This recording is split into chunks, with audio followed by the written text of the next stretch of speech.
go there. You are a technocrat. I mean, you can speak to whether or not it was appropriate or inappropriate for that to occur. Would you have done that as a permanent secretary? Politicians get the information from wherever source that they can. That's going to be the extent of your answer. Yeah. Don't go there. There's a lot of noise around the data protection bill that, in my respectful view, is not warranted. I was one of those making noise, and it's simply because I was concerned about that specific section 33. Don't go there. Are you going to be offering yourself up as political leader of the party? I see you've called me have a much more than diplomatic passport. I don't mind that. Don't go there. What is the relationship like between you and your leader, Dr. Mitchell, your boss, Dr. Mitchell? I'm not sure how to explain how to answer this question at this time. I prefer not to answer. Don't go there. They said that you approached the bank for the loan before the election and that it only materialized after the election. There are also conflicting reports around the quantity of monies that were received. What is the reality here? People try to extort the truth and to make all kinds of things about it. I just stay quiet. So if you notice, I was really and truly quiet about the whole matter. Well, except with not with the New Today newspaper. The New Today newspaper reported on this, so I'm not too sure you were quiet on this. Go ahead, Honorable. Go ahead. Well, I'm just trying to answer your question, right? Don't go there. I think we just spoke at length about the regularization framework. So yes, we did. But let us talk. Let us talk, Prime Minister. Let us talk about the workers who are dismissed. The Bubb Report. We go there.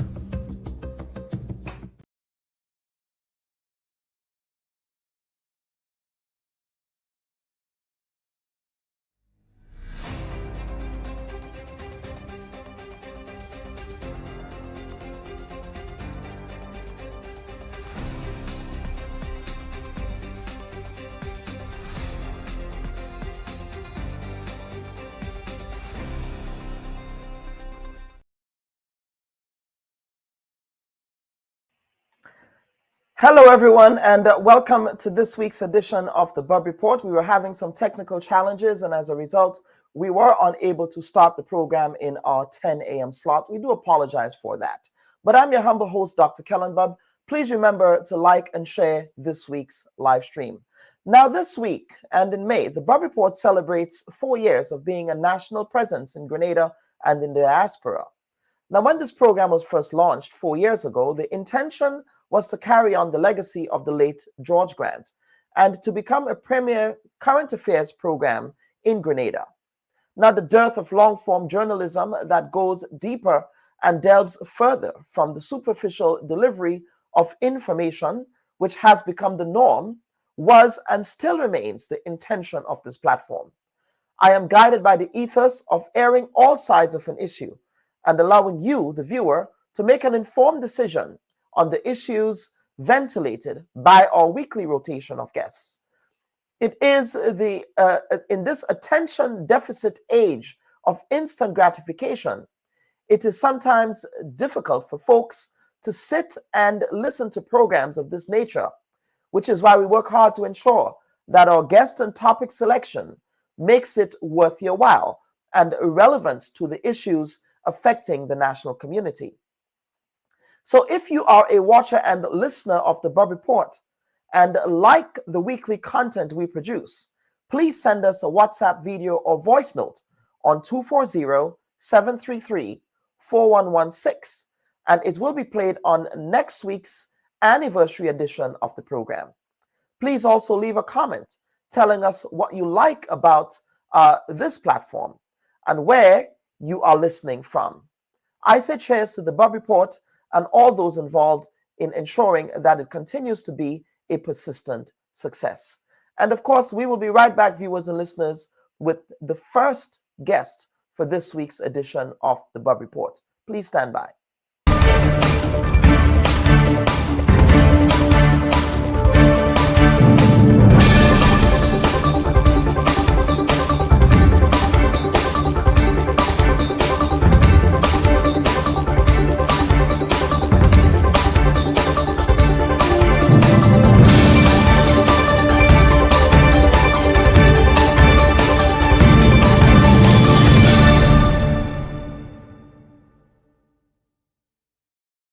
And welcome back to the first segment of the Bubb Report. Now, this week on our program, we are joined by Dr. Bert Brathwaite, a longtime personal friend of Dr. Keith Mitchell and a stalwart member of the opposition New National Party. For many decades, Dr. Brathwaite's expertise and experience was sought after within the executive structure of the New National Party. In fact, his experience as a physician also came into play for the New National Party administration's response to the recent COVID-19 pandemic, which ravaged segments of Grenada. Now, that all changed on April 10th of this year, when Dr. Brathwaite appeared on Callistra Farrier's The Narrative program.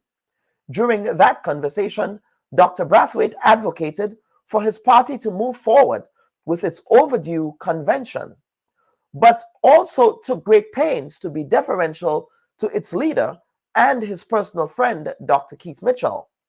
Following that interview, Dr. Brathwaite was disinvited as an observer to the executive meetings of the party at their Wednesday, May 8th executive meeting, citing Brathwaite's decision to speak ill on a public forum of the party's challenges and issues.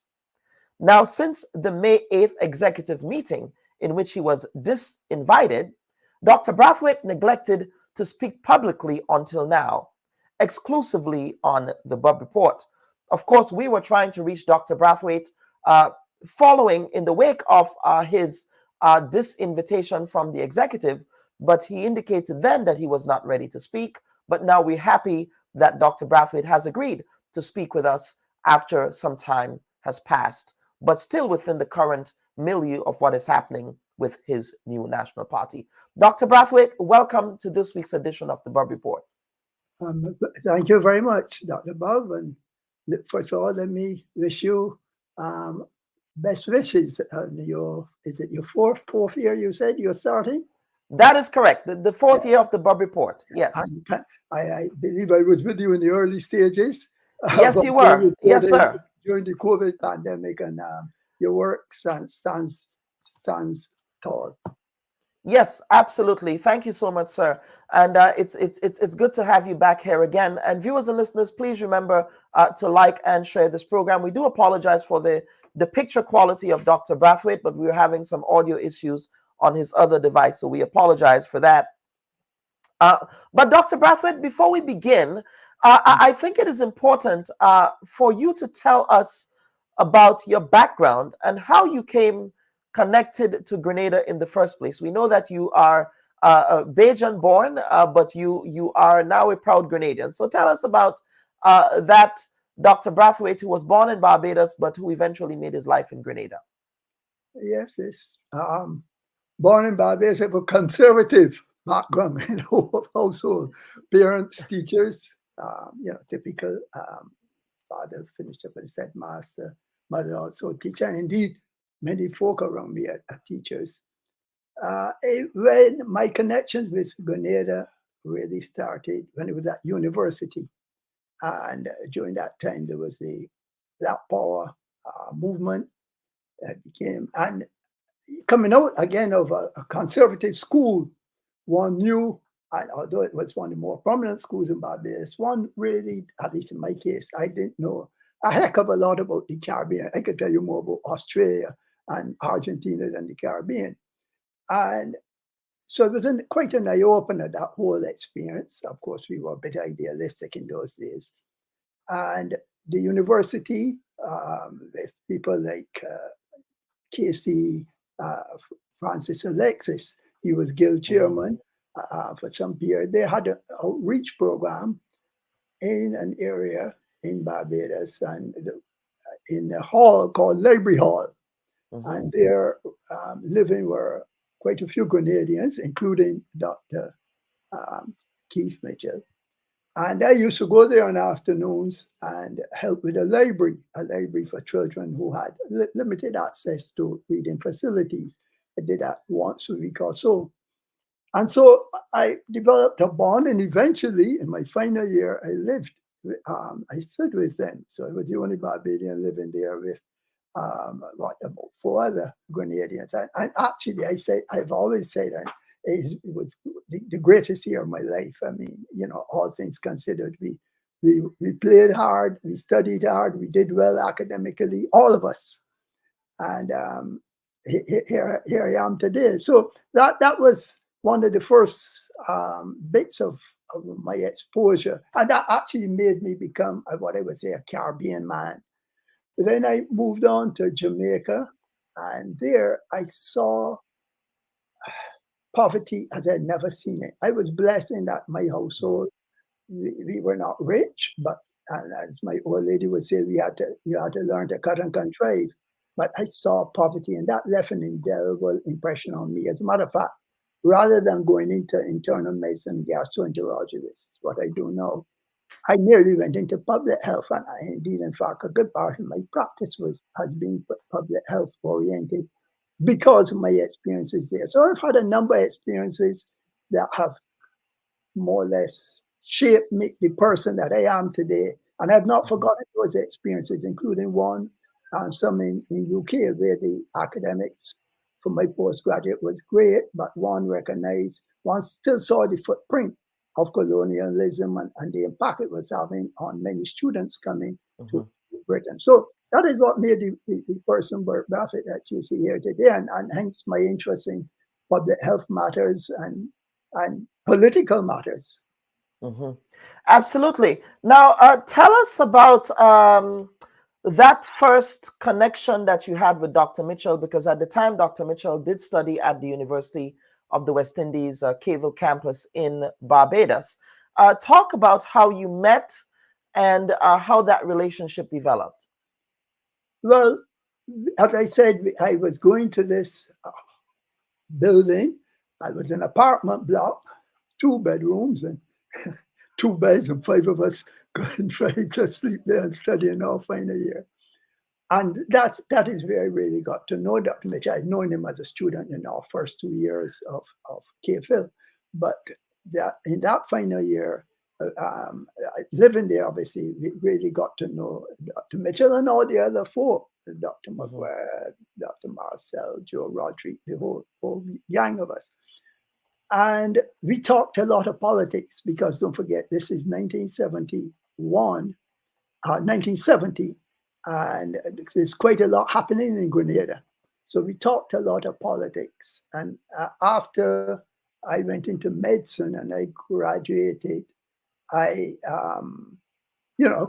continued my contact. And actually, it was through Dr. Mitchell that I met my late wife.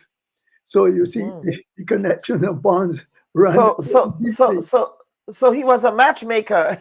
I wouldn't say he was a matchmaker, but he knew quite a few ladies, as we all know, and it was in one of those. We were out doing some work, and we went to partying, and I met my wife there. Interesting. Okay. All right. And so you decided. So how did that segue happen that you decided after you completed your studies that, of course, because your future wife at the time was Grenadian, and I suspect you decided to move to Grenada on account of the fact that you had a Grenadian partner, a life partner, and wanted to make your life in Grenada. Well, actually, that's quite factual, because my late wife, she was always interested in setting up a school. And I was in St. Lucia. When I finished my postgrad, I went first to St. Lucia and did a contract there for 3 years. And then this was now 86. The 83 events had happened in Grenada. Dr. Mitchell was back home.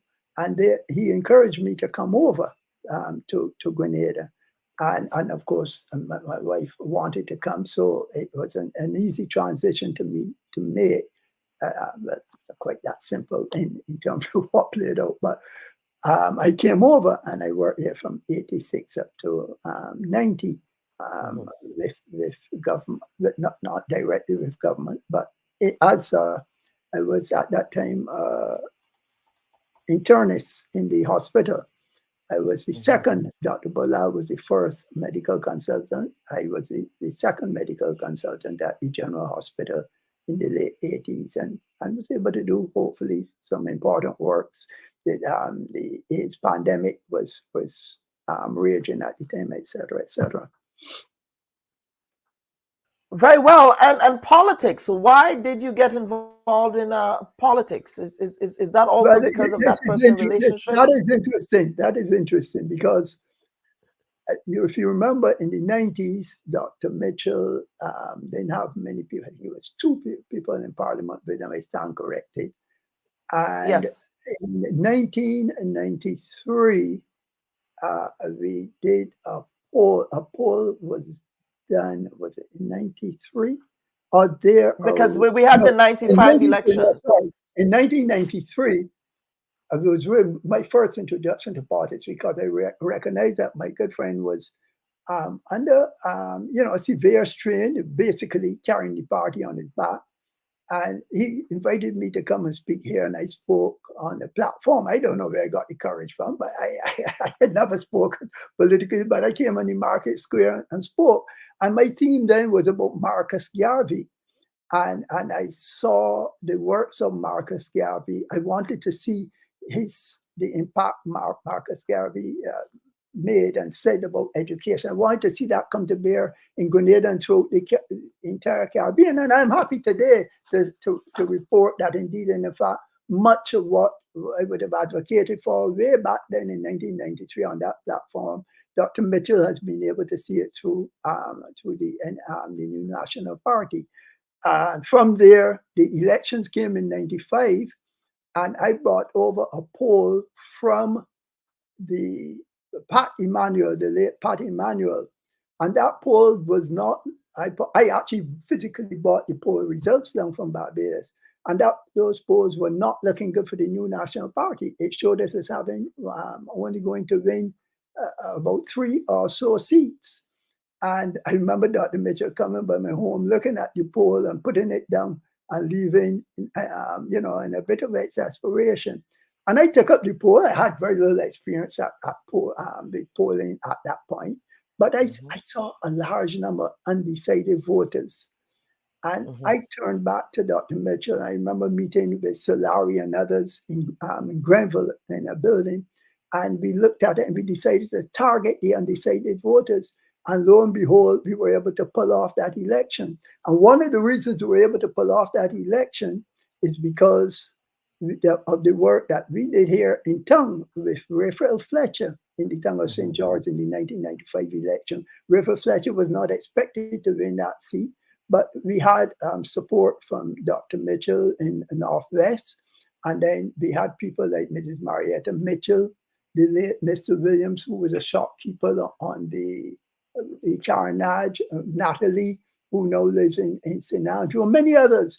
And I walked the lengths and breadths of Dalboa and River Road and the entire constituency in support of Dr. Mitchell, and we pulled it off. And we put it off against all the odds. And there were some events that election day that were very, that's a topic, a whole other topic, why I can say we weren't supposed to win that election. Right.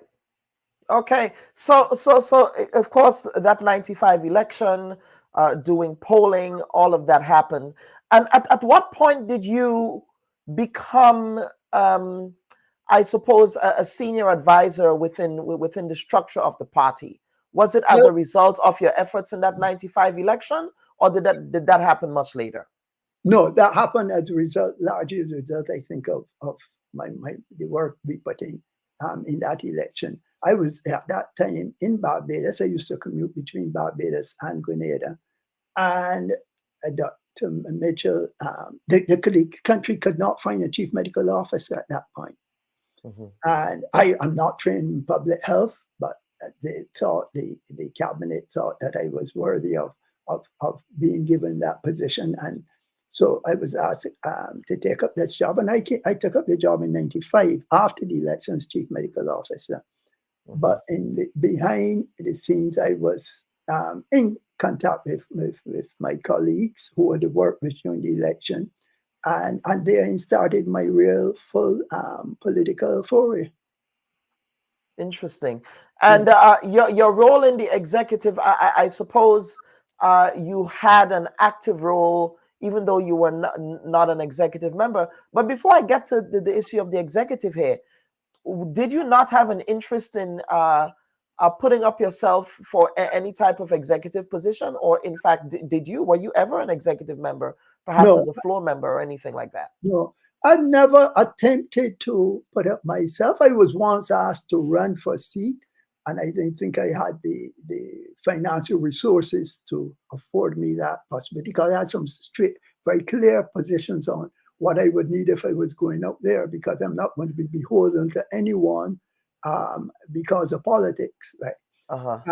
And so I declined, and I was happy with the role I was able to play as an independent. I'm more or less an independent mind within the party structure through the decades, through the near 3 decades. Okay, so you were always, I suppose, a guest of the executive. That's correct. But you are not a guest of the executive. That didn't start after this election. That didn't start yesterday. That was a decades-long relationship. Many decades. I've been a guest of the executive, and if I may say so, most present when the chips are down, when the party lost and everybody was running, and you could hardly find members. You will see Bert Brathwaite there, and the records would attest to that. That you were in the party through, shall we say, thick and thin of things. Both thick and thin. Talked about yes, that. Absolutely.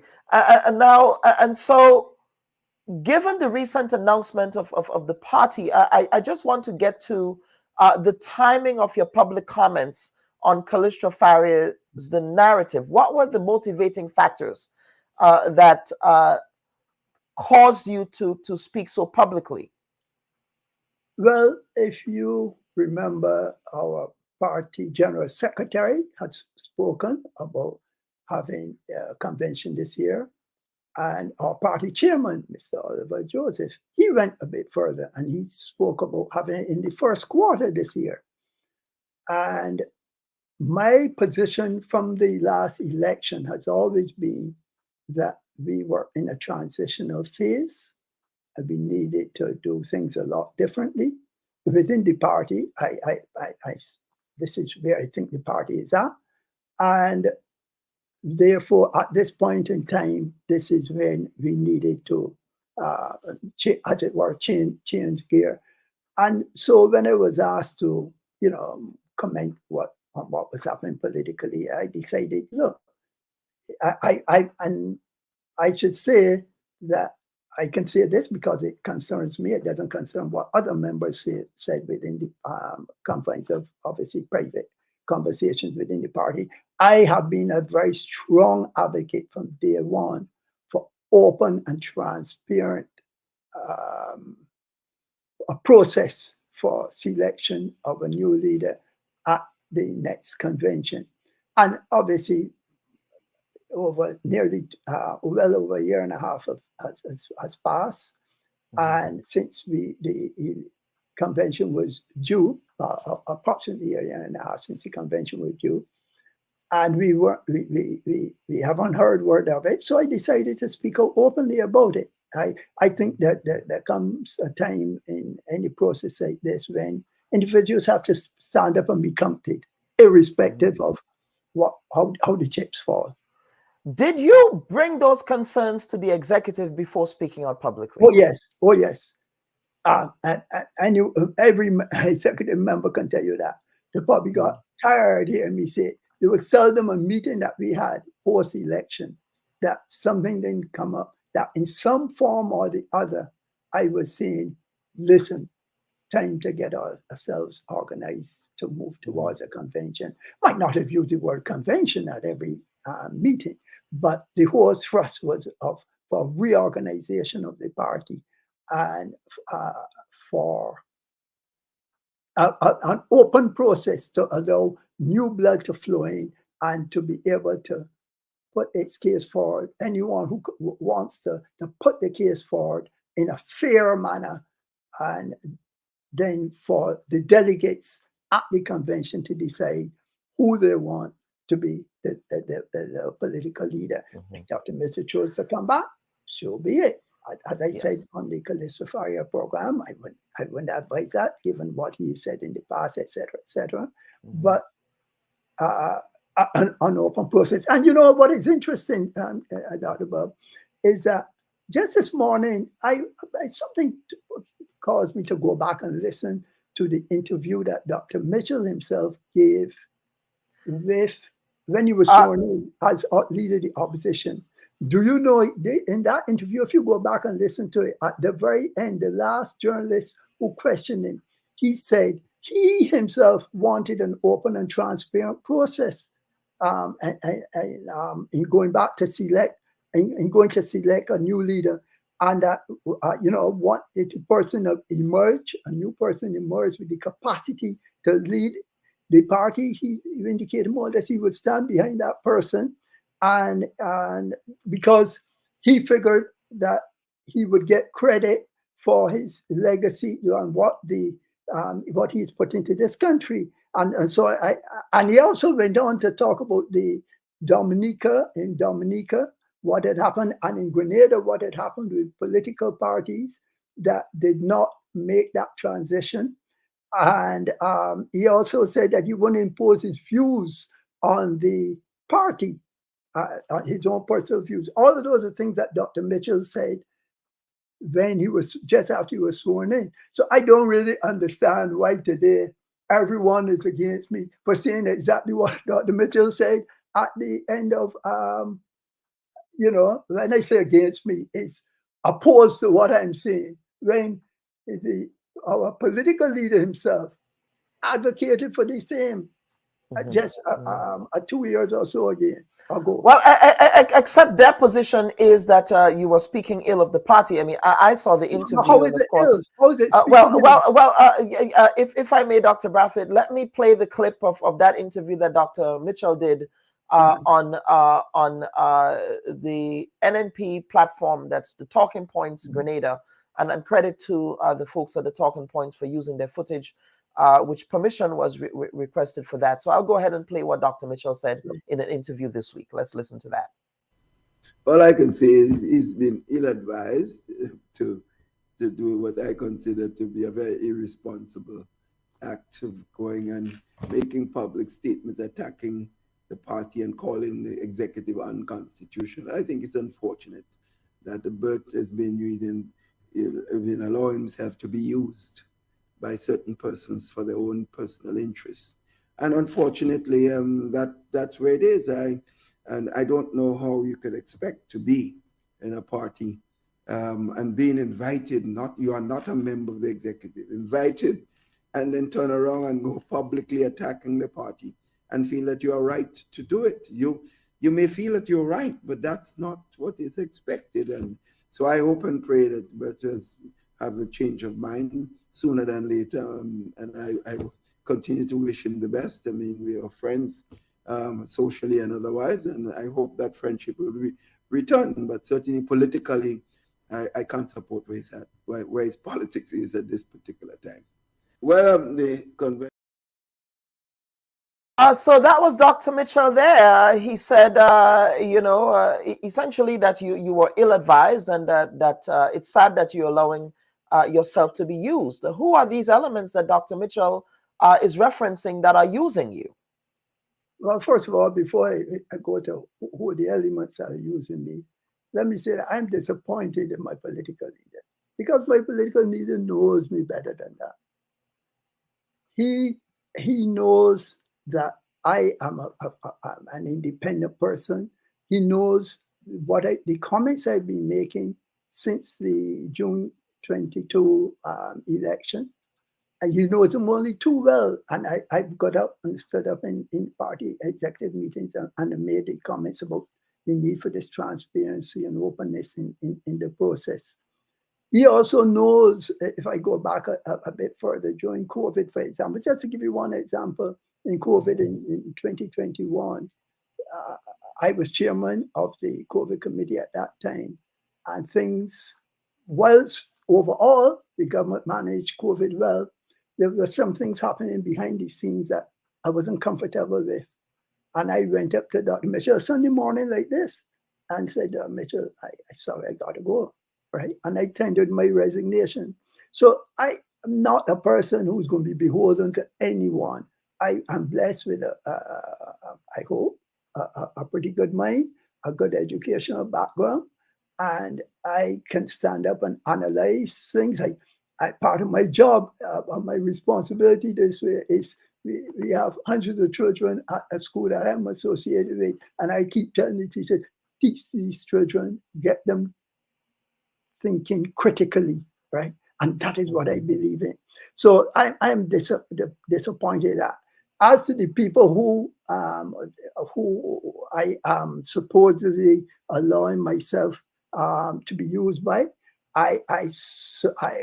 you didn't call a name, so I'm not sure exactly who he's referring to. But well, he keeps referencing elements in the party. He keeps referencing elements in the party, and I'm wondering if he's speaking about the likes of Mr. Peter David, who voted against the decision to disbar you from attending executive meetings. Do you get a sense, Dr. Brathwaite, that there is within the party structure some sort of antipathy towards the likes of Mr. Peter David and others, Kennedy Budlell and others? I would say this much. Dr. Mitchell, well, not so much Dr. Mitchell, Mr. David, rather. Let's face facts. Huh? The 2013 and the 2018 elections were won by clean sweeps by the NNP, but these weren't won just so. The fact that NNP was able to attract over some folk from NDC with strong organizational strengths, with many of them with significant intellectual capacities, that helped significantly. We would have won those elections, I'm clear. But their presence of many folk who came over enhanced that process.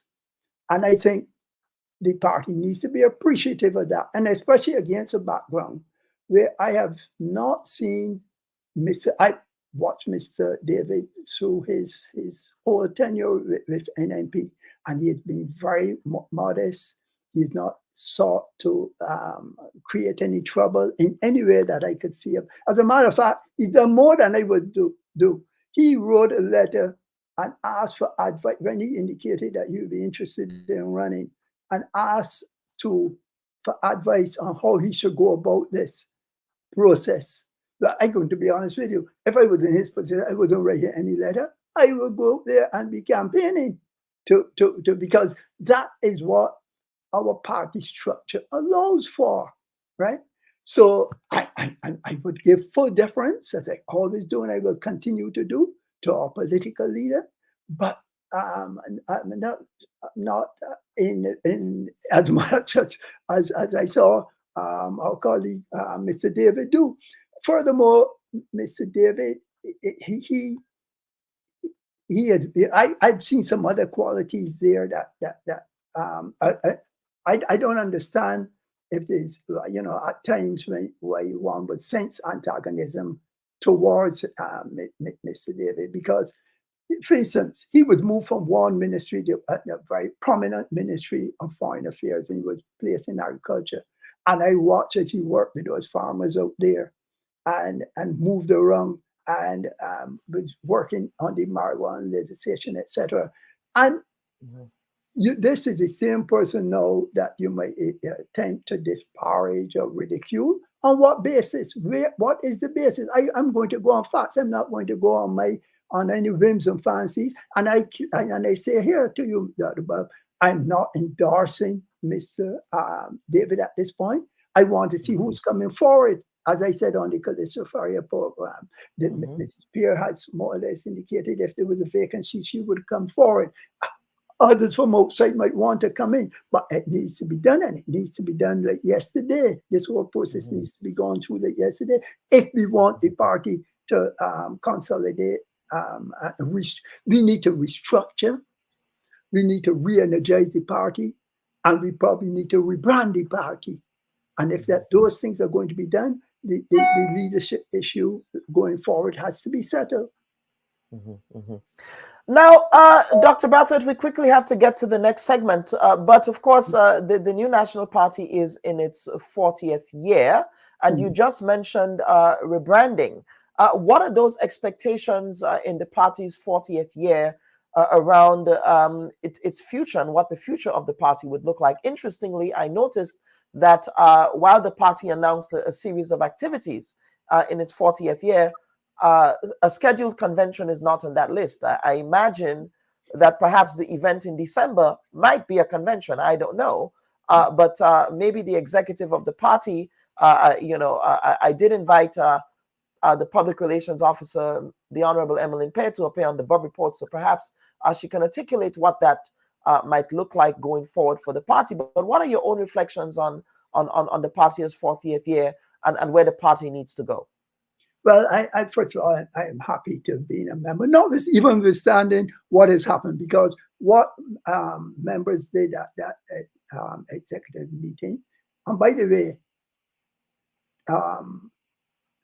5 members voted against me, 2 voted for me, and a significant number others, about 8 or so others abstained, and I'm reassured about in that respect. Because so there were 8 abstentions. We didn't know about the abstentions. We only knew about abstentions. There were more, as many as or more abstentions than the people who voted, and so that says to me that the core of the party still has its head on. They're not perhaps as bold as me to come out and say, look, let's get the job done for whatever reason, and in some cases I understand. But because, as I said, I'm an independent person, I'm going to see it as I say it, right? And I believe in democracy at the state level, which is the Constitution. The first aim of the new National Party, it says to organize and maintain in state of Grenada a truly democratic party. That's the first aim in the Constitution of the party. And I believe firmly in that. As I said, we need to go back to the drawing board. And although I'm outside of the executive, I will be in contact with senior members of the executive, sharing my thoughts on what we need to do at an organizational level to get the party re-strengthened and prepared for the challenges ahead. It is these things just don't happen just like that. You have to sit down and plan and go through them. As I said, an important step in that is getting the leadership sorted out. If you're going to bring back Dr. Mitchell, yes, we bring back Dr. Mitchell. If we're going to look for another leader, we look for another. If we find another leader, we go with that leader and consolidate around him. What at the end of the day, the new National Party is well placed, especially with what is happening in the country presently. Look at what is happening with housing. You've seen a situation where NMP had one line of approach to housing, at the low income housing I'm referring to, and the government has another line of approach. Well, give me the line of approach of NMP anytime. And that is what I can stand behind NMP, because NMP has gone out there and looked towards the working man. I mean, primarily focus on the working man. We have always said people in the higher echelons of society, the higher socioeconomic groups, they can survive. You give them the means to thrive and they will thrive. But the party's interest has got to be largely about the lower socioeconomic groups. And I am proud of the work that NNP has done, and I urge them to continue along that path. I salute Dr. Mitchell for recognizing this as being the base on which NNP should go, along with all the other things, your health, your NIS programs, and all these other things that go together to help to carry this forward. I want to see this party move on and to be like the PNPs of Jamaica and the GLPs of Jamaica. And I'm not now referring to the ideologies, and the PNMs of Trinidad and the BLPs of Barbados and the old DLP of yesterday of Barbados. I want to see this party not wither away as GLP has, but to be able to go there and blossom and bring forth further leaders. That's my hope for this, for the party and for the country. Mm-hmm. Of course, your colleague, Mr. Anthony Boson, also spoke publicly, both on the Grenada Broadcasting Network and here on the Bubb Report. Were you able to have an opportunity to watch any of his public pronouncements? Because a lot of his public pronouncements seem to be in line with what you have articulated as well. Yes, I have watched his program. I did not discuss, we didn't have discussion prior to either of us going on the air, but I have watched it. I watched his program, and I endorsed most of what he said. There was one or two aspects that I didn't quite support him on. But Mr. Boson, and what are those aspects you didn't support him on? I sense that he was suggesting that you shouldn't challenge the leader per se. That the leader more or less should step aside before. I may have got it wrong, but I think that's yes.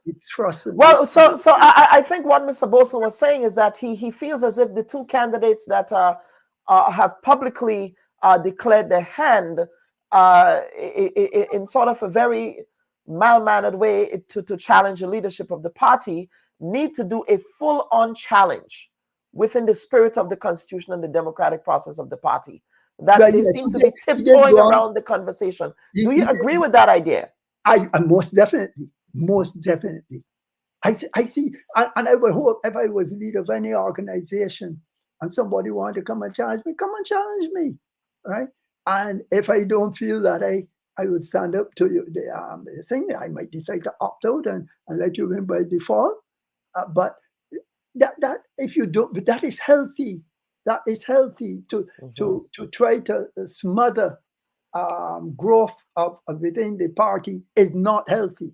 It is not healthy, and I can't support it.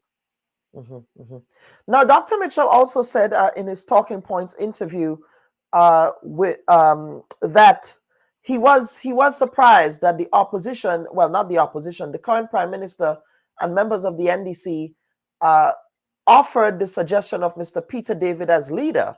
And he was saying, well, the only reason why the government, members of the government side would be advocating for Peter David to be leader of his party is because of the New National Party. That is because they feel as if perhaps that person, in the person of Mr. Peter David, would be easily beatable in the next elections. Your thoughts on that idea? Now, let me tell you. I can tell you, I've been inside the NNP. And Peter David has always been, from within the NNP, seen, but I'm talking about when he was on the NDC side, he was seen as a major potential, challenger for the leadership of the NDC at that time. And that we understood the strengths that he would bring to bear, the mobilization that he would be able to do. He's a very charismatic person in his own right as well. So no, and actually in the polls, he used to come second behind Dr. Mitchell at that time for a leadership of the country, even above some of the leaders that NDC put forward and made as leader. So no, Mr. Peter David has been a serious contender for leading a political party and in this country now for some decades. Absolutely, and you do see him as a serious contender moving forward. Two final questions, Dr. Brathwaite, because we have to get to the next segment on the ongoing crisis of gun violence, very brazen gun violence in the state of Grenada. But let us talk about the constitution of the party. Does the constitution of the party have any guidance with respect to public statements that members of the party should be making? Or is there any kind of protocol that should inform how members speak? And of course, if such a protocol exists, what role does the disciplinary committee play in that process? Because I noted with interest that you were not brought before the disciplinary committee. I'm wondering why you were not brought before the disciplinary committee before that decision was made. Is it because you are not part of the executive of the party, Or is it that members of the party were so incensed by your very, shall we say, measured public statements that they feel as if you needed to be held accountable? If you, the way we run things sometimes within an NP, it happened that way. Let me just put it simply that way. But technically speaking, the tenets of natural justice should have been applied. I should have been called before a disciplinary committee if they thought I had done something wrong and given a good chance to advocate, to showcase what my position was, and the party would have stated what its position was. But none of that was done. And so, as I said, I suffer from in that respect. But I am not aggrieved. Let me say that. I want to make it clear I'm not aggrieved. I really have no, but even the ones who in the party who might have been hostile to me, I'm not hostile to them. They are party members. They have the important roles to play. And when I meet them on the street, I just go and tell them, you better check your course. And who are the ones that were hostile to you? Do you care to share? I won't state who the ones who were hostile to me. I won't state that publicly. Well, I suspect those hostilities might increase now that you appeared on the Bubb Report this week, sir. Well, so be it. So I'm out. I'm an ordinary member already. So actually, what they freed me up. They freed me up to talk more openly about matters within the party. That's what they've done. Well, let's see what happens.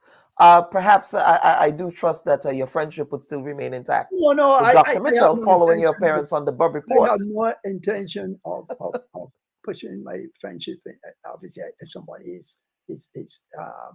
feels aggrieved towards me to that point that they carry the hostility beyond the meeting and the discussion, but I can't control that. But that's not my nature. And we have too much at stake. Dr. Bubb, what is about to strike us in this world, what is already striking us is something very serious. Huh? We are going through a revolutionary period like the Industrial Revolution, and we talk technology, but now with this further introduction of AI, etc., there are going to be some dramatic transitions, and we have to prepare our country. We have to prepare our people in the best way that we can to be able to keep our standard of living up and to be as competitive as possible with the outside world. We can't be just fighting about power and all this foolishness. So I have little time for that. I don't know how many years I have left here on this earth, but whatever years I have left, I want to see the betterment of the ordinary man in the street. In this instance, it is here. I'm talking about the ordinary man in the street here in Grenada. That is my focus. That has been my focus. That's why I've been able to join the NNP and participate in its activities over the years. And I will continue to seek for the betterment of because of my basic philosophy guides me in that direction. It's not just about me sitting and doing well for myself and not caring about what is happening out there. No, that's not Bert Brathwaite. Dr. Bert Brathwaite, any final comments before we get to the next segment, sir? Well, I would just urge the party to go back to its motto, which says, working in unity for our nation's prosperity. That is really, I think we should be focusing. Let's do the right thing. We know what the Constitution, I think it's Section 5D says about conventions. It's very clear. There's no, it says shall. Let's get the party reorganized and re-energize, and let's continue to be in the forefront of the process of helping our people. One of the things that always strikes me is when I have gone around during election times and I visit people's home, and you see the conditions in which some people have to live.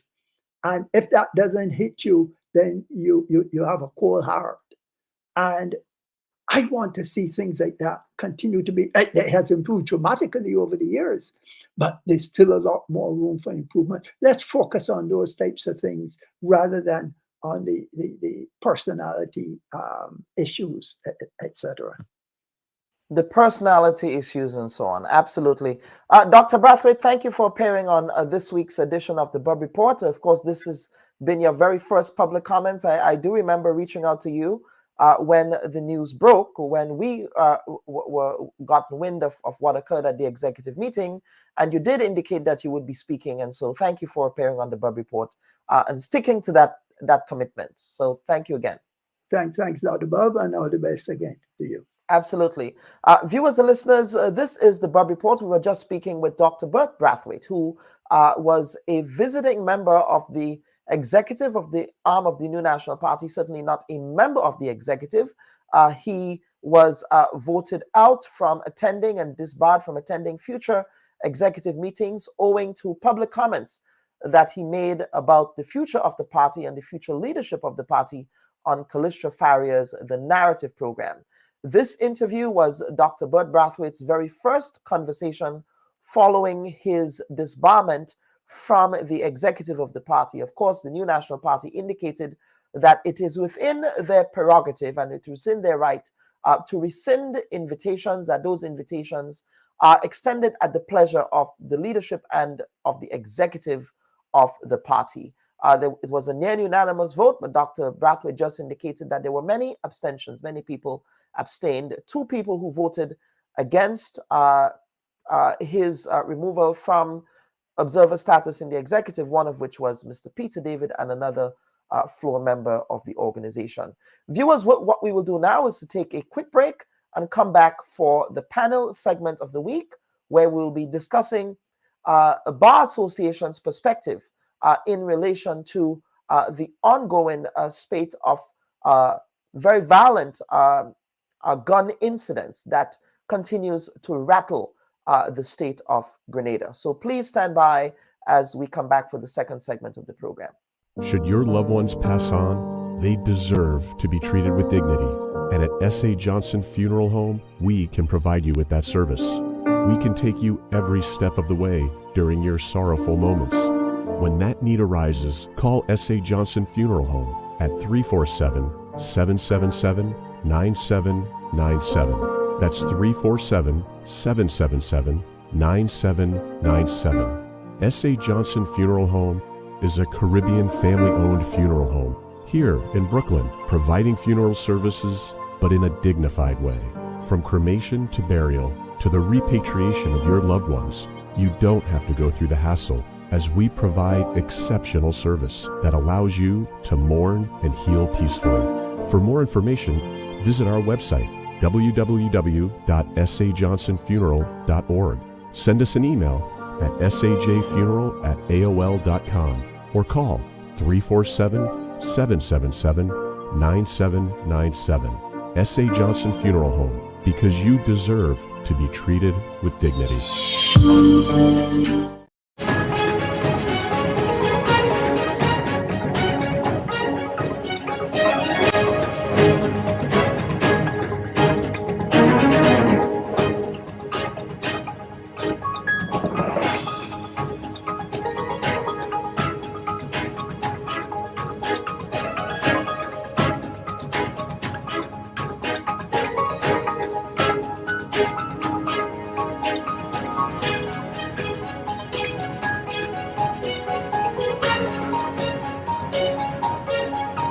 A comprehensive study conducted by CARICOM Impacts and the Small Arms Survey has shed light on the pervasive issue of illicit firearms and gun violence plaguing the Caribbean region.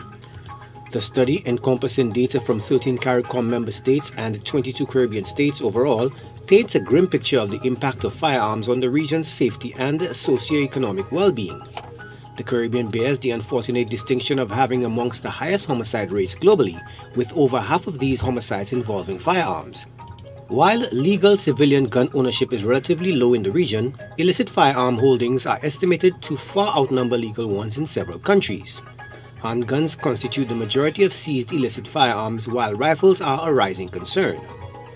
The United States emerges as a major source of illicit firearms and ammunition flowing into the Caribbean, but it's not the only one. Weapons also originate from within the Caribbean and neighboring countries. Traffickers exploit weak cargo screening to smuggle firearms through shipping containers, airlines, and postal services, often concealing them in everyday items like appliances and barrels. Emerging threats like ghost guns and 3D printed firearms, though currently marginal, pose a growing concern due to their proliferation in the US. Conversion devices that transform semi-automatic guns into fully automatic ones are also a cause for alarm in some Caribbean territories. The study highlights the substantial economic burden of gun violence, with case studies revealing that the average medical costs of treating gunshot wounds exceed per capita health spending by a staggering 2 to 11 times in countries like the Bahamas, Barbados, and Jamaica. To address this multifaceted challenge, the study puts forth key recommendations including strengthening firearm controls, regulated ammunition flows, enhancing capacities to identify and intercept trafficking, and collecting better data to understand the full scope of gun violence and its impacts. The findings underscore the urgent need for concerted action to curb illicit firearms trafficking and mitigate the devastating consequences of gun violence in the Caribbean. Joachim Duplessis, HTS News Force.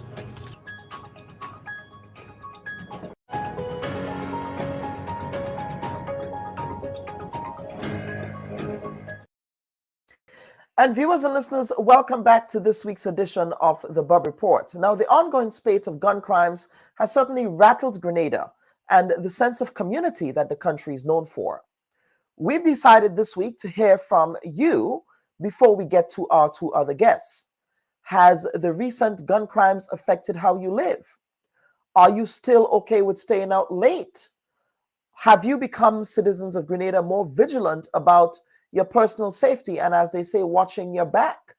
And is this new spate of gun violence really changing Grenada as a result? Please leave your comments in the chat, as well as via our WhatsApp number. Of course, you can reach the Bubb Report via WhatsApp. You can send us a voice note, which can be played on the program later in this stream on 240-733-4116. Now, for the panel segment of the week, we sit with two attorneys who are members of the Grenada Bar Association to discuss and make sense of their perceptions of gun crime in Grenada and the initiative the Grenada Bar Association intends to take in order to ameliorate its impacts on the affected demographic of young people who are disproportionately affected and who are disproportionately involved in these incidents. And here to make sense of these issues are Mr. Francis Paul, the newly elected president of the Grenada Bar Association, as well as Mr. Ali Gill, a member of the Grenada Bar Association. Mr. Gill, of course, is also the chairman of Grenada's National Reparations Committee, but we are not discussing reparations today or reparative justice today, which is, of course, my former teacher, Mr. Gill's, one of his favorite topics. So, gentlemen, welcome to this week's edition of the Bubb Report. Thank you very much, Dr. Bubb, for having us. Yes, absolutely. Brother Paul? You're unmuted. You need to unmute your mic there, Francis. Right. Good day to everyone. Good day to your listeners. Thank you for having me on your program today. Absolutely. And Mr. Paul, first and foremost, congratulations on your ascendancy to the presidency of the bar. How has it been so far? Well, it is, I can tell you, it's hard work. It's service to the bar, and not only service to the bar, but service to the nation as a whole, because the bar is the vanguard, is the gatekeepers. Yes. So it's a lot of hard work, but I have a very good executive, and I have the wider general bar, which is always willing to assist me. Mm-hmm. Absolutely. So I'm sure I'm sure you have the experience of colleagues like Mr. Gill and Mr. Ferguson and others to rely on as well. Not saying that you're not experienced. Other senior members of the bar. Yes. And I'm taking over from a position of vice president, so I know what I'm getting into. As I said, with the support of the general bar, I'm in a good position. Excellent, excellent, excellent. Very well. Well, gentlemen, this is a very important conversation that we're having. As a programming note, we did invite a representative of the Royal Grenada Police Force, one of the in the criminal enforcement unit. He did indicate, one of the representatives did indicate that they will be making an appearance on the Bubb Report in the future. So please look out for that. We will be having a series on crime and public safety on the program in the month of June, so please look out for that. But gentlemen, I want to begin by just with you, Mr. Paul, by just giving us a lay of the land in respect of what attorneys are seeing with the types of clientele that are coming before you on gun-related charges. Is there an increase in trends? Is there an increase in the demographic that's coming forward? What's that looking like? What are your colleagues telling you? Well, there is obviously an increase. I mean, as you said earlier, there is a spate of gun violence, which started, if my memory serves me right, sometime in August last year, or when you had that murder in Egmont, followed by the one in Woburn, and in a space of 2 weeks, we have had 3 murders, right? I'm not in a position to say what are the reasons. If it's demographics, I really can't say what is causing those murders. But what I can say as a bar, and that's why I think one of the reasons that I'm here today along with Mr. Gill, is to explain how the bar sees these murders, what we plan to do as a bar. Anytime you have a homicide, it affects the fabric of the entire nation. It does not only the immediate family of the victim, but it also affects the perpetrator. If you find the perpetrator, it affects loved ones, it affects the society as a whole. And, you know, I can see the perception of how folks view lawyers is that, you know, people commit crime. Someone is murdered. And here you have a lawyer taking up the case. How can a lawyer take up the case? You know, why is a lawyer defending this individual? This individual just killed someone. And you have that hurt, you have that anger, you have all that emotion that surrounds grief when you lost someone, right? No, there are obviously defenses to any crime, particularly murder. Where murder, you still have on our legislation the death penalty. You have where the subject of the liberty of the subject is taken away. And I think that the most important thing to man is his liberty. Hence the reason why across the globe, when you look at punishment, it is always restricting the liberty of that person who commits an offense. So I'm saying all this to say that as a bar, we uphold crime, particularly the laws that have occurred from August to now. We want to put things in place to ensure that it stops. We want to take an initiative to ensure that it stops. And I will speak more on that initiative. Yes, as we go along. But let me bring in Mr. Gill here for some opening comments on the same issue in respect of the types of clients that you're seeing who are convicted not only of gun possession, but of course clients who were involved in some way in any of the gun violence that we have been seeing, that trending upward, that upward trend. I think it is important to know that, you know, Grenada, as a Caribbean country, we have very low homicide rate over the years. We have boasted that Grenada is arguably the safest place in the Caribbean.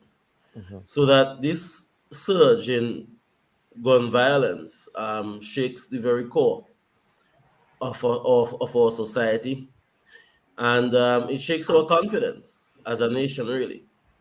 We've had homicides traditionally over the years. That is a result of maybe crimes of passion, the result of a fight between two persons where a knife or a bottle or so weapon is used, sort of thing.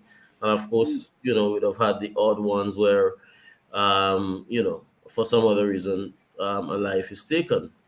And that, according to Mr. Paul, of course, is abhorred by society at large, including the Bar Association and attorneys. But what we're having now, assassination style, gun executions, basically, drive-by shooting and so on, is something really alien to our society and our culture.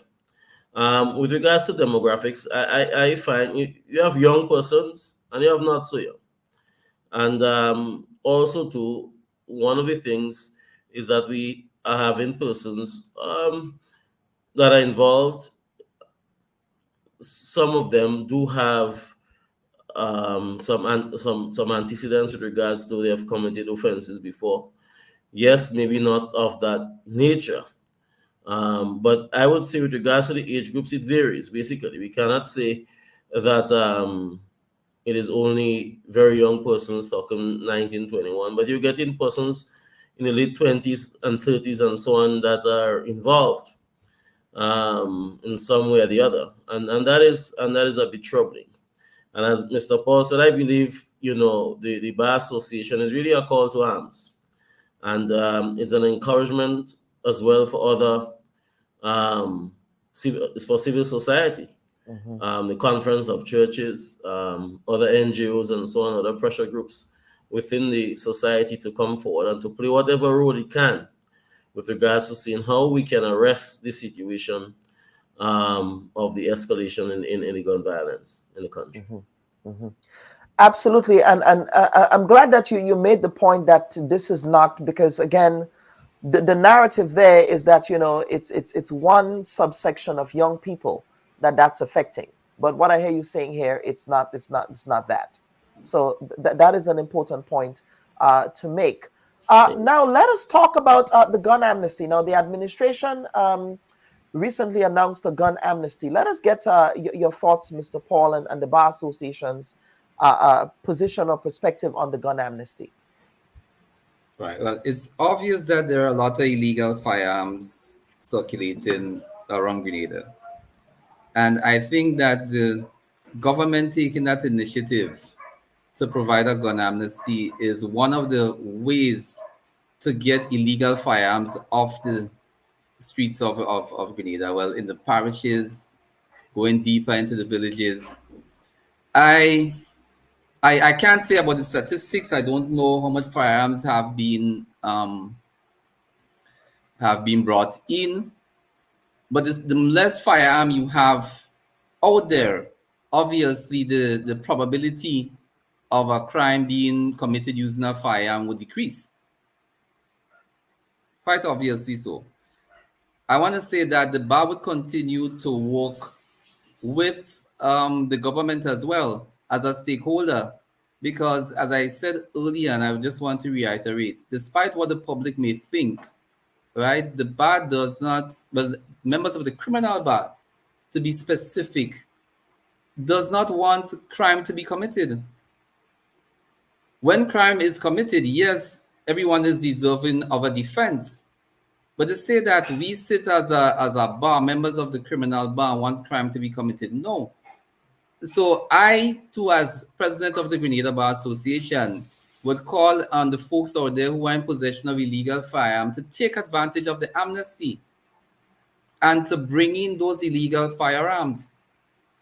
What it means, what the amnesty means, is that you bring in the firearm and that you are not charged. That's what it means. So you have no penalty being enforced upon you by bringing in the firearms. So I'm making a clarion call out there to all members of the public who are holder of illegal firearms to take full advantage of the amnesty and bringing those firearms to the Royal Grenada Police Force. Mr. Gill, what role do attorneys play in, I suppose, moral suasion? So you might have a client who perhaps came forward on some kind of firearm possession to say, well, if you see something in your community, say something. Do attorneys get involved in those conversations with their clients at all? Well, we would not breach the attorney-client privilege. Client privilege, well, yes.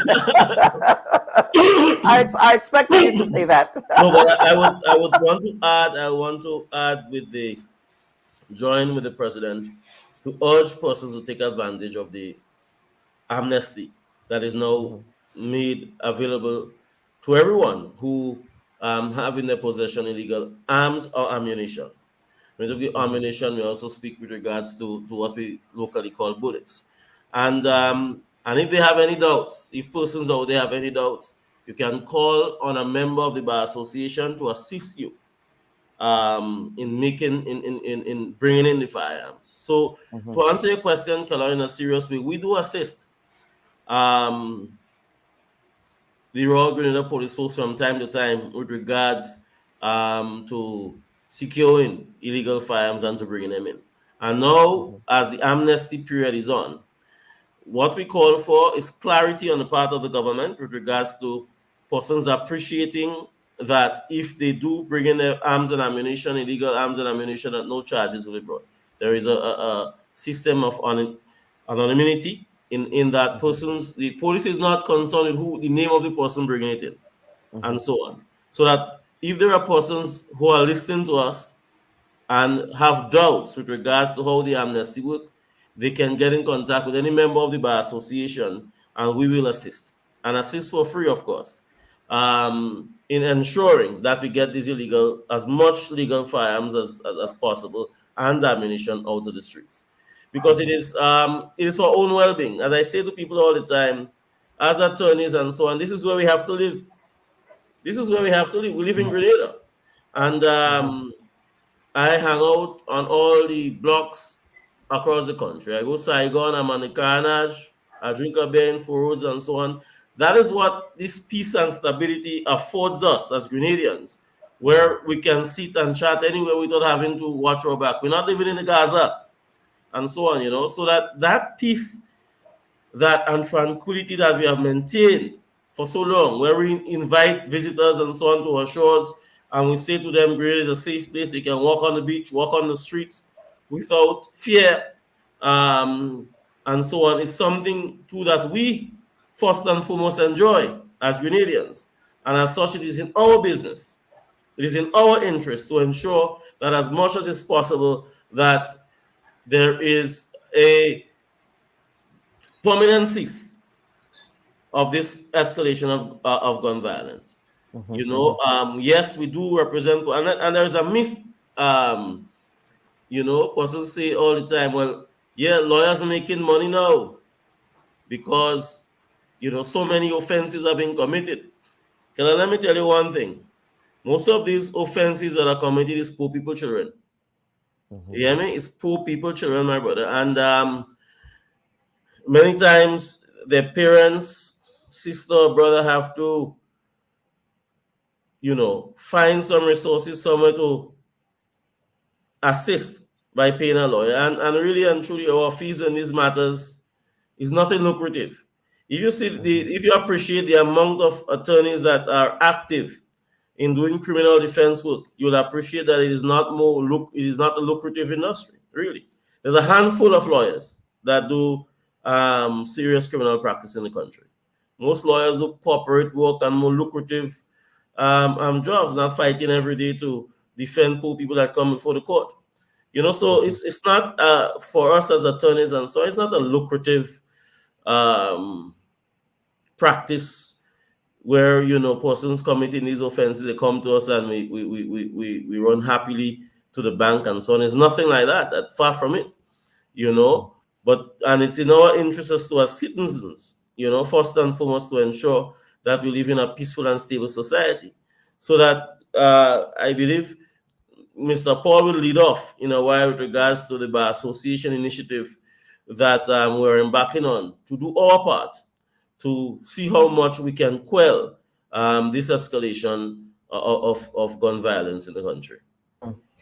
And Mr. Paul, I would bring you back in, and that is a perfect segue into your announcement of this initiative. And that was one of the reasons why we invited you to appear on the program this week, because we do believe that this issue is a multi-sectoral, multi-pronged approach that, quite frankly, also needs to be reaching the people, because we intellectuals we can pontificate as much as we want, the young people who are making these videos, these music videos with brandishing the types of weapons that I've seen in one of those videos from the Carnage. It was so disturbing, that video. They're not really listening to people like you and I, quite frankly. So, Mr. Paul, over to you to talk about what that initiative would look like and how you intend to reach the people who are really involved in and impacted by the gun violence, especially in respect of the people of a particular socioeconomic status, as Mr. Gill just articulated. Over to you. Right. So thank you. So I'm eager to speak about this. After the passing of Arthur Brathwaite, and I extend condolences to his mother and family and friends, also to the family of Von Cyrus and Shane Brown, 3 young men, maybe late 20s, middle 30s, all in the prime of their life. Now, after the passing of Arthur Brathwaite, Mr. Ruggles Ferguson contacted me in my capacity as president and said, look, the bar needs to take an initiative, because we don't want to have this spilling over to the citizenry, where you have folks being afraid to even come out of their houses, or fear of, you have drive-by, so you pass in and, you got shot or got injured by a stray bullet. So what he suggested is an initiative by the bar that he would have taken in 2006, whereby he brought the Ginger crew and the Bloods together to initiate we want to call it a peace treaty, so to speak, because you had these 2 gangs warring for quite a while, and he achieved immense success in doing so. So instead of inventing the wheel, he said, let's the bar run with an initiative. We would invite the other stakeholders, and let's see how we can get this gun violence to stop in the short term, and in the medium and long term, maybe to, have as far as possible, a great reduction in crime, or even zero crime. So we form a subcommittee of the bar, which comprises of 8 persons. We have 6 males and 2 females. As Mr. Gill indicated, we have a very small cadre of lawyers operating at the criminal bar. So we are very lucky to even have 2 females who appear before the criminal court, whether magistrate or high court. We started off by having a meeting last week, and we realized that it's an initiative, so the bar cannot do it by itself. So we invited other stakeholders. So we had a meeting with Dr. Niz Chaitan, who's a crime reduction specialist who have worked in North America, and as far as I'm aware, as recently in St. Kitts and St. Lucia, where he too has achieved quite some success in reducing crime, particularly in St. Kitts. We also invited Claude Douglas, who is a sociologist, to give us some insight. Now, what we want to do is to reach out now to other stakeholders, which include the Chamber of Commerce. Mr. Ferguson would have reached out to the Chamber, reach out to President of the TUC, Andrew Lewis, and reach out to the churches. We identified at least 2 religious leaders that we think would be able to assist, because they would have done outreach like that in the past. Who am I missing? The Mediators Association, to have dialogue and try to get to the root of the problem. What is causing the conflict? What is causing, if you want to call it the gangs, I don't want to say gangs, but what is causing folks from the town of St. George and folks from the south of the island to be in dispute? Did I miss out anyone? I think that is it. So next week we intend to have a meeting with all these broader stakeholders. As I said, the bar is pushing the initiative, but we need, obviously, we cannot do it by ourselves. And we need folks who are the specialists, who understand sociology, the demographics, the socioeconomic conditions, and Dr. Chaitan as a crime reduction specialist, and all the other stakeholders. So the first thing we want to do is to stop the violence, stop the immediate gun violence. Then the medium term is to speak with the if you want to call the leaders of whatever gang, because I don't want to say gang, I'm not so sure, or whatever faction or who are warring, to bring them together to see that we can achieve peace. And then the long-term goal now is to empower everyone, so that when you're empowered and you armed with the tools to find a job, you educated, what you want to be is a productive member of society, and not to engage in any criminal activity. So that is the initiative the bar is putting forward. As I say, it's already off the foot, since we have already formed that committee and met with just a few of the stakeholders.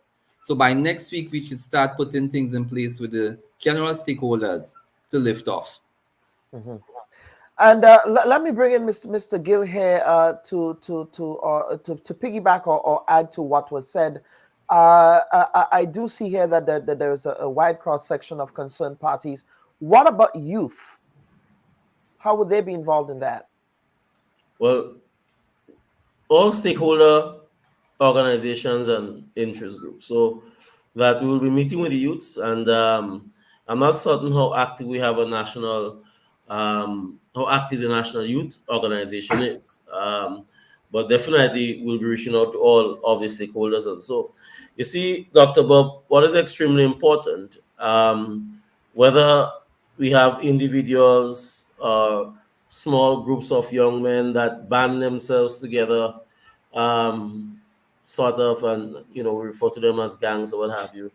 We would really want to put an end, if there is any, to a situation where there are reprisals of back and forth and revenge sort of thing going back and forth.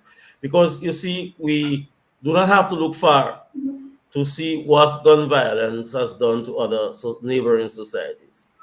Let's take Trinidad, for example, and so on. And one can recall and say, well, when this level of violence started in Trinidad, I lived in Trinidad for a while, so too Mr. Paul and so on, in the middle 90s or thereabouts.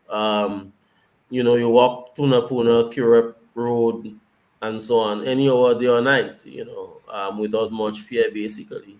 Of course, you always had incidences, but not as now. And persons say, well, it's bad boys are shooting one another, They soon go kill out one another.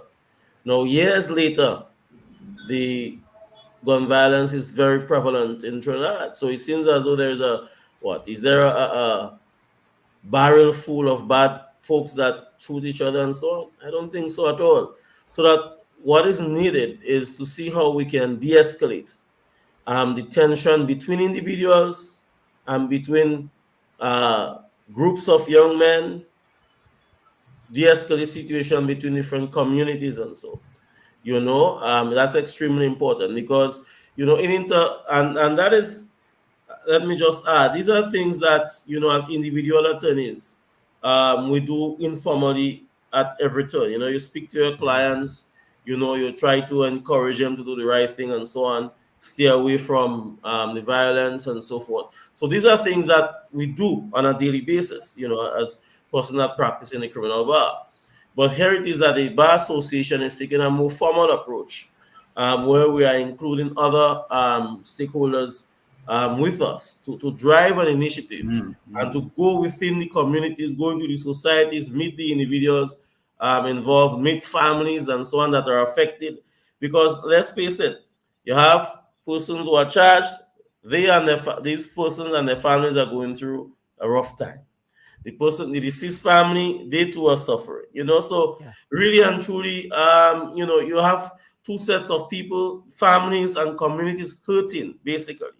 And, it's a situation where we cannot just say to ourselves, listen, this is police problem or this is the government problem and so on. The police and the government and so on, they cannot do it all by themselves. And it means that, all of the different sectors of society should see it fit to play whatever role they can play in their area or specialization and so on. The private sector organizations, if you can employ some of the the unemployed youth and so on. You do your part, whatever way you can and so on. The idea is that we need a national effort, a national drive, right, to quell as much as is possible this issue of gun violence and other violence and so on. Of course, we do not manufacture these firearms. We do not make bullets in Grenada. So that where are the points of entry, seaport, airports, how are these weapons coming? How are they reaching our young people and so on? How are they getting access to these firearms? So that's an area of concern that the national security will have to deal with, as the customs, the immigration, the police force and so on. These are issues that they have to deal with. So we have to look at different aspects of it. We have to, in as much as is possible, tighten our borders and so on to ensure that, because from time to time you hear through the news and through the Bubb Report and so on, that you have persons who are non-nationals coming on the island because of our borders are porous. We have so many beaches and so on. We cannot have a Coast Guard unit stationed at every bay, every inlet on the island and so on. So that there is this concern of non-nationals coming on island and so on. What is it can we do to our maritime space to create more security? What are the investments that we need to make in the Coast Guard unit and so on to ensure that as much as is possible that we can reduce or limit persons who may very well want to embark on a criminal enterprise who lives outside of Grenada and so on. So there are a lot of national security issues and questions that need to be asked. I guess there are more questions than answers. But at the same time, the Bar Association, we are endeavoring to do what is it that we could to ensure that we can reach out to these young men and that we can see if we can influence positive change to really and truly stem the tide of that surge of gun violence in the country.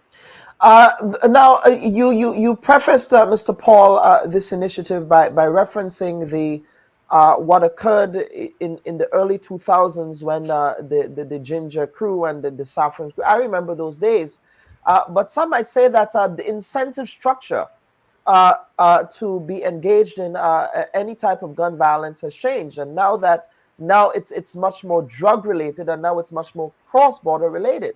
So that might be a challenge that you might confront. Is that something that you have given thought to, that the incentive structures are totally different than what obtained in the 90s? It's no longer sort of a cutlass beef, but as Mr. Gill said earlier, the character of these crimes have changed. We're talking about very brazen drive-by type activities. We're talking about targeted contract for hire killings. These types of things, you hear about what happens in neighboring Trinidad and Tobago. Kidnappings. I mean, these things we're not used to those things. So how do you really think about the incentive structure and just the changing nature of these types of criminal activities as part of your bid to bring peace? Right, and that's why I said that it's an initiative that the bar is taking. We reaching out to stakeholders who have the expertise, and I make reference again to Dr. Neil Straighton, who is a crime reduction specialist. He would have gone into the bowels, as he said, of St. Lucia, into the ghettos, and also in St. Kitts, and bring parties together. No, we as lawyers, we can only do so much, and hence the reason why we ensure that we have other stakeholders. Now, as Mr. Gill is alluding to, it has to be on a national level. And obviously, the government is doing its part by the amnesty. The police has to do its part as well. We can't take away from what the government and the police have to do. The police have their duties. The government has its duties, right? The Minister of National Security has his duties. We are just ensuring that we do what we can do. So we don't have the necessary tools. But by meeting with the various stakeholders, we intend to get the tools to combat the prevalence of these gun crimes. We are fully aware that it's not the cutlass wielding that we had in the early 2000s with the Ginger crew and the Bloods and whoever. No, it's firearms, which is far more deadly. Not only far more deadly, but much more sophisticated. I agree, much more sophisticated. So I missed out two of the important stakeholders Yes. The parliamentary reps for both the tongue of St. George and St. George's South, that's the Honorable Peter David and Andy Williams. Because we think that these parliamentary reps obviously have a lot of influence in the constituency, and they too are needed to bring parties together to ensure that we have some sort of peace, because we need that. Otherwise, the public would just be in fear. And we don't want the public to be in fear, as Mr. Gill indicated, what is now happening in Trinidad. You don't want to start off and say, oh, these are guys, getting rid of each other. And then you have this spillover now onto the innocent citizenry if you want to save that, right? And everybody now start to take notice. So we are taking note now. We know that we don't have the necessary tools, and here's the reason why we want to bring everyone on board and encouraging not only the stakeholders that I have just mentioned. Maybe as we meet with these other stakeholders, someone may point it and say, okay, you need to bring the business sector on board. Because the private business sector, we need to have them on board and say, okay, can you, as Mr. Gill said, can you provide employment for these youths? And in providing employment is empowerment. And you're taking them off the street. So it's less idle time, less time to get into gun violence or any other crime. So I think that, yes, we don't have the tools, but we would get the necessary tools. I think that by taking this initiative, that we are poised to assist the nation in bringing about peace, immediate peace, and then to stop the gun violence and other violence in the nation. Because we want to have, as Mr. Gill said, we all live here. Whether lawyer, doctor, ordinary citizen, it doesn't matter who it is, we all live here, and we want to ensure that we can live in a peaceful society. Grenada is always relatively safe. It's only as recently as last year we stopped having all these gun violence. We want to go back to how we were before. Yes? Absolutely. Anything you want to piggyback on there, Mr. Gill? And we'll get to some viewer comments. No, I think the President said it well. None of us can claim that we have the answers or the solution, all of the answers and all of the solutions. But we believe that with a purposeful engagement of all the stakeholders, that we can resolve, if not all, but most of the issues. What we want to see in the short term is, one, if we can have, as I do not have the statistic as well, but if we can get some momentum with regards to the amnesty, increase the promotion, increase the awareness, and educate persons with regards to the benefits of utilizing this period of amnesty, where illegal firearms and ammunition can be brought into the police force. That's one. Secondly, we can de-escalate the tension between individuals, groups, communities, and so on. And as I indicated, as attorneys, we have certain perspectives. We may not have all of the relevant expertise, but to engage persons that to have the expertise and can point us in the right direction. And so get the mediators to facilitate the meetings between varying groups and so on, and put in different scenarios before them, providing them with alternative resolutions and so on. So I believe it's kind of, Dr. Bubb, it's really a call to arms. It's a situation where we cannot just put our hands down on our side and leave it to the enforcement officers. It's all hands on deck basically, where persons in the communities, something and so on, you speak to people in the communities and so on, your neighbors and so, trying to urge, trying to encourage persons to desist from any sort of criminal enterprise and to desist from violence, Let us get to some viewer comments here. Lots of comments are coming in fast and heavy here, so I will get to those. We do have a comment from Douglas Roberts, who is saying organized crimes are much more complex to tackle by virtue of the basis of conflict resolution strategies. Yes, Dr. Bubb, you're so correct to throw that component of the cross-border crime and money or drug influence there. Then we have another viewer comment. I saw that comment earlier. Let me look this up.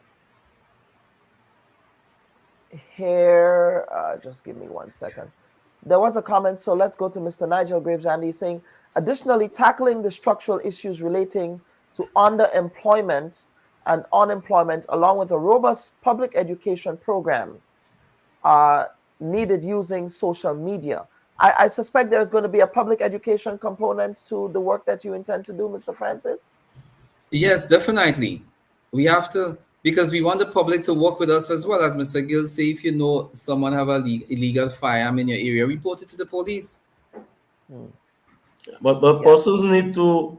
I heard one of the officers on one of the radio programs explaining how the amnesty works, and we need to intensify these programs. You know, on popular radio stations and so during their music programs, and yes, on social media. Just as how we see young men brandishing and cleaning firearms on social media, so too the messaging with regards to the amnesty, with regards to stop the gun violence and so on, needs to be on the social media as well. So Mr. Graves is absolutely spot on in terms of education. You know, enlightenment basically must be front and center in what we do. Basically, you know, sharing information with people and so on. So that is definitely a critical aspect of what we need to do in this period. Employment. Absolutely.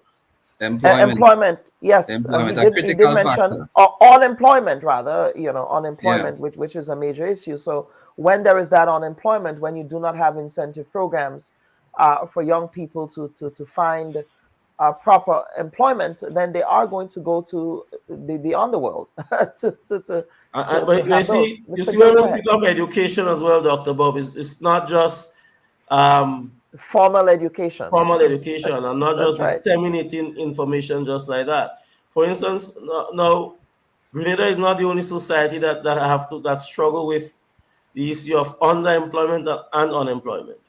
The nature of our economy and so on, yes, we will from time to time have challenges with that.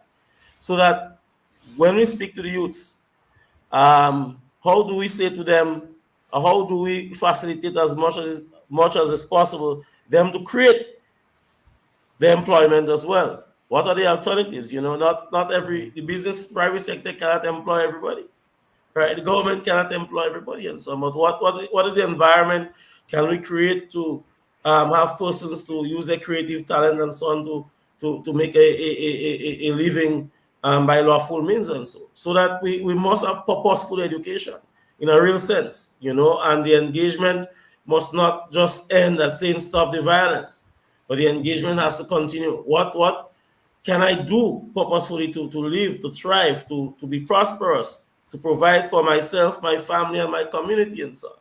So that, you know, it's at all different levels. And that is why it is extremely important to bring all stakeholders on board. There must be a role going forward to our teachers, you know, our lecturers at TAMCC and so, with regards to how can we engage, you know, it must be a national effort. I mean, the Bar Association is doing what it can and leading this initiative. But one will want to see more interest groups and more organizations coming forward and doing what, and we need to do it now.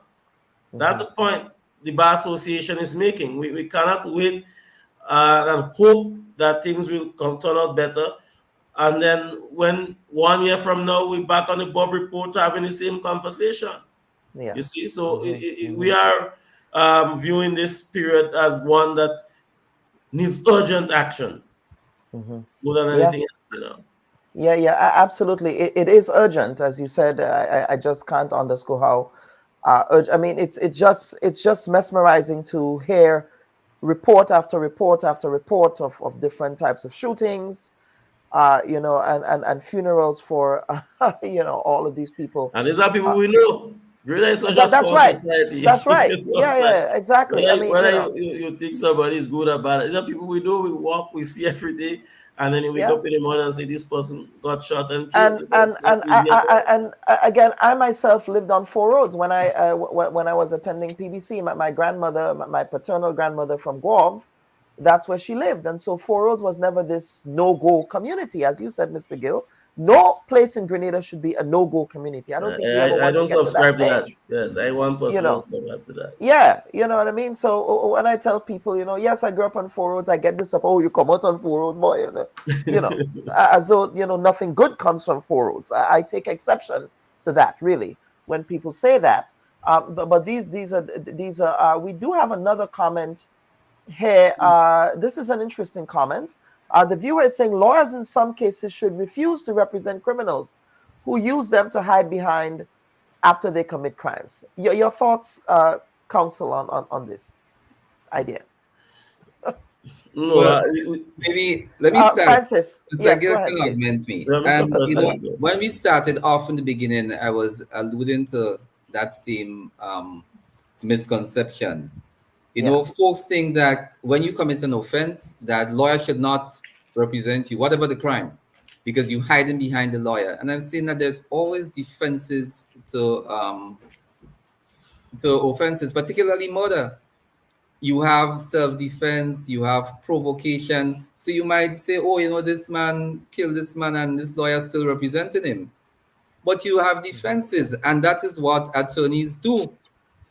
Right? When you go to court, you're not lying on behalf of the client, but you come into court to represent, to put forward a defense. Maybe there's no defense, and you come before the court to beg. Now, what you do now is to do a mitigation before the court, and you are begging now for your client to get 5 years instead of 10. So criminals don't hide behind lawyers. No, there's a comment I read where the person talk about, the organized crime and cross borders. And I just want to say that, and that's where the bar is starting this initiative. It wouldn't happen in a month or maybe even 6 months or a year, but at least it's a start bringing all the stakeholders on board. We know that organized crime is complex and it's not easy to stamp out. But I think with the right tools, the stakeholders and all their assistants, and I guess on a national level, whether it's just petty crime or organized crime, I think we can get rid of it. Yeah, absolutely. Mr. Gill? Before Mr. Gill go, there's another comment I saw about it's not only gun violence, there are other crimes. And yes, we are fully aware there are other crimes. And again, the initiative, as I said earlier, is, you see, there's a prevalence, an upsurge in the gun violence, and that we need to stamp out immediately. Or at least we stop that gun violence now, right? But in terms of, yes, there are many other crimes besides gun violence in Grenada. And that is why in the medium and long term now, you want to meet with the parties, you want to empower the youths, not only the youth, but you want to empower the nation. I think with empowerment, education, employment, you would see a great reduction in crime. But having the right stakeholders and the specialists like sociologists and crime reduction specialists, I think that we're already on that path. We can, maybe we're not seeing the horizon yet, but we're on that path. It will just take time. Absolutely.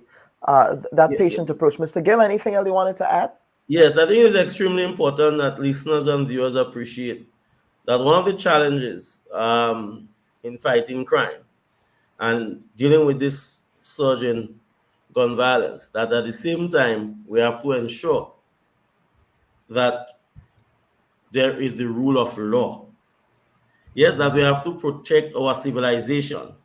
In other words, even in our personal lives, persons may transgress. And then we ask yourself, how do I respond? Yes, we are 50 years on as an independence country. Yes, and so as we deal with these issues of gun violence and so on, we have to ensure that the constitutional rights, the Constitution, protects everyone, even those persons that are accused of committing new offenses.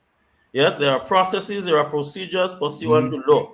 In other words, we must not break the law do as the persons who are committing the offenses. Yes, do as the persons committing the offenses, they break the law. We must not break the law to deal with the persons that breaking the law. Does that make sense to you? In a real, down to earth way, so that lawyers, it's a misconception, oh, this man defended. We don't run to court and say that our client didn't do A, B, and C. That's not how it works. And the president touched on a few things. Sometimes we simply look for the best deal available in law for our clients. The best deal available in law for our clients, and so we don't go to court and say our client is innocent and will go to heaven tomorrow. That's not how it works, But at the end of the day, we have to ensure that the rule of law is maintained. Otherwise, our society will decay. You understand? Our society will decay. We have to ensure that 50 years on, our legal system continue to mature, our judicial officers continue to perform with the highest levels of integrity, and that the rules of law is maintained at all times. You see, that's extremely important. When we defend persons and so on, we ensure that the laws of evidence is maintained during trial. That when the police conduct the investigations and so on, that persons who are brought in the station have a right to an attorney, that their rights is read out to them and so on, because at the end of the day, we're a civilization, my brother. And we do not want to compromise our civilization and our mature years as a nation. And so that we have to be very, while at the same time we battle the issues and incidences of gun violence and other crimes and so on, we have to ensure that at all turns that we maintain the rule of law at all turns. Otherwise, our society will be worse off in a serious way. So we have to be very careful with how we approach these things, the things that we see, and so. Yes, sometimes our emotions run high, but I say to people all the time that people say don't defend persons that commit this gun violence. What would you do when it is your friend, a family member, a colleague, and so on is charged for committing accused? Would you not want an attorney to represent him as well? So that we have to think in a more mature way some of the time, all of the time, and to ensure that while we in this phase now, that at the end of the day we have to keep our chin up and our hands clean and ensure that all of the rights available to persons under the Constitution is maintained. We have a civilization to protect in all of this as well. And one final viewer comment here before we get to the break, and of course, Mr. Francis, if you wanted to add something. Tessa Barry saying, just finished working with a group of researchers who were supposed to go to Trinidad, but their country advised them against going there because of the violence. They chose Grenada because of the safety record. Hats off to the Bar Association for this initiative. All stakeholders are needed. But go ahead, Mr. Paul. Right. I just wanted to augment what Mr. Gill said in terms of, defending folks who allegedly committed an offense, because it's guaranteed by the Constitution, and Section 8, I think is 2A of the Constitution, says that you presume innocent until proven guilty. And A2D, don't quote me, but I'm quoting from my head. A2D gives you the right to defend yourself or to have someone defend you. So that those are rights guaranteed by the Constitution. Yeah, absolutely. Gentlemen, we are going to take a quick break, and we'll come back for some closing comments. Folks, this is the Bubb Report. Of course, the Bubb Report is also celebrating 4 years this year, so please ensure that you're sending us your comments via the number that's on WhatsApp, 240-733-4116. Those comments will be aired, or videos or voice notes, or however you want to send it. Those will be aired next week for our 4th anniversary program. Folks, please stand by. We'll be right back after this. Hi, everyone. Thanks for checking out the Bubb Report's social media pages. If you'd like to get more videos, show highlights, and watch our weekly live show, follow our Facebook, Twitter, and Instagram pages, and also subscribe to our YouTube channel. You can catch repeat episodes on Wednesdays at 4 and 5 p.m. respectively on CRFM Radio and GBN TV in Grenada. We are also viewed on Sundays at 8 p.m. on WPG 10 throughout the Caribbean. Thanks for watching. Viewers and listeners, welcome back to this week's edition of the Bubb Report. We are now going to go over to closing comments from both Mr. Francis Paul of the Bar Association and Mr. Ali Gill of the Bar Association. Mr. Paul and Mr. Gill are here this week to talk about an initiative, a crime reduction initiative that the Bar Association is embarking upon to arrest this very worrying trend of a brazen assassination-style gun crime that we're seeing in Grenada. So, Mr. Paul, over to you for some closing comments. Right. Dr. Bob, I must say again, thank you for having me and Mr. Gill as representatives of the bar on your program. And I just want to say to the public that, you know, let's all band together, because what is happening affects not only the families of the deceased, but it affects us all. So I want this to be on a nationalistic level. Let all come together. The bar is taking this initiative, but the bar cannot do it by itself. Even with the stakeholders we intend to engage next week, I think that we would need more stakeholders, but at least it's a start. So I want everyone to let us all come together. Let us see how we can stamp out the immediate gun violence, and as time goes along, to get rid of crime and violence within our national state of Grenada. No, I'm also imploring, I said earlier, I also want to implore that the folks out there who have illegal firearms take advantage of the amnesty, take advantage of it, bring in those illegal firearms, or we say arms and ammunition, put it in plain Grenadian parlance, your guns and your bullets. Bring them into the police. You are not being charged. Mr. Gill said so, I'm saying it again. I know in the past I have had clients, more than one occasion, who would have come to me and said, you know what, I want to bring in the firearm to the police. Now, again, if you want to do so, there are several members of the criminal bar, Mr. Gill, myself, Mr. Edwin, the folks out there would know who we are. Feel free to contact us. And then we can also contact the police and assist you in bringing in those illegal firearms. Again, I want to implore the public to assist folks in the villages. It all used to be in the villages before. That's where it started. Correction used to start from the village level. You do something, someone go tell your parents, you get licks. And that was it. No, there's always leaders in these villages. The leaders, again, because we have to start deep into the bowels, because it's not only happening in Four Roads and the Carnage and what they refer to as Saigon and the Bronx. It's not only happening in these areas. It happened up in the north in St. Patrick's, Rose Hill, and all these areas as well. So when we're dealing with only, we're looking at the south of the island, we also have to look at the north, the east, the west, and the interior of the island. So I'm calling out the leaders of the villages, you too. Everyone have to play a part in ensuring that we stamp out this gun violence and we try to reduce violence and crime in Grenada as much as possible, even if we can get to zero. That's the ultimate goal. Again, thank you, Dr. Bob. Absolutely. Mr. Gill? Dr. Bob, let me congratulate you on your 4th anniversary. I think that the Bubb Report has provided an excellent platform, and in a sense, it has filled a void in journalism and the media in Grenada.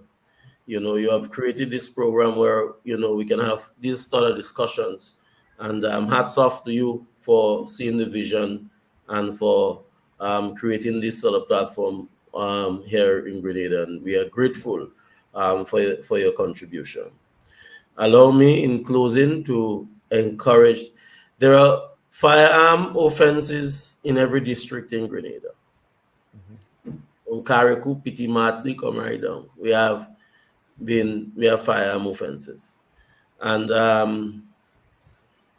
I believe that we need to act in unison, one voice, there is no politics in the violence, there is no lawyer and criminal.